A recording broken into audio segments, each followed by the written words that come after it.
আমার ফেসবুক বন্ধুদের সবাইকে বলছি, ভিডিওটাকে বেশি বেশি করে শেয়ার করো। হিন্দু ভাইদের কাছে এই বার্তাগুলো যদি পৌঁছে যায়। এই হিন্দু পুরোহিতটা কালী পূজার সম্পর্কে কি বলছে, ভিডিওটা তোমরা সম্পূর্ণ দেখো। কালী পূজাতে পশুকে বলি দিয়ে কালী পূজাতে রক্তারক্তি করা এবং মদ্যপান করা এ তো বাধ্যতামূলক।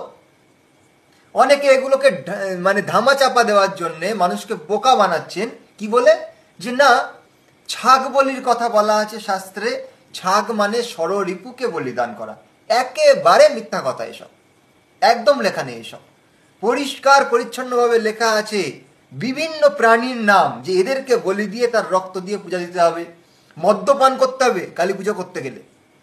এসবগুলো লেখা আছে, দেখুন আমি দেখাচ্ছি আপনাদেরকে। এ হচ্ছে কালীতন্ত্রম। এই কালীতন্ত্রমে পরিষ্কার লেখা রয়েছে, দেখুন। বলিদানং বিনা দেব্যা হিংসা সর্বত্র বর্জয়েৎ। মানে পুজো দেওয়ার জন্য, মানে মা কালীর পুজো দেওয়ার সময় যে বলি দেওয়া হয় সেই বলি ছাড়া অন্যভাবে কোনো যেন বলি দেওয়া না হয় প্রাণীদের। মানে মা কালীর সামনে বলি দিতে আপনি পারবেন। কি কি প্রাণী বলি দিতে পারবেন দেখুন, খুব ভয়ঙ্কর ব্যাপার। মেষ রক্ত দ্বারা, মানে মেষকে বলি দিতে হবে, মহিষকে বলি দিতে হবে, মানুষকে বলি দিতে হবে নর রক্ত দ্বারা, মুশিক রক্ত দ্বারা এবং মার্জার রক্ত দ্বারা। চিন্তা করতে পারছেন? মহিষ, মেষ এবং মানুষ, এদের রক্ত দিয়ে পূজা দিতে হবে।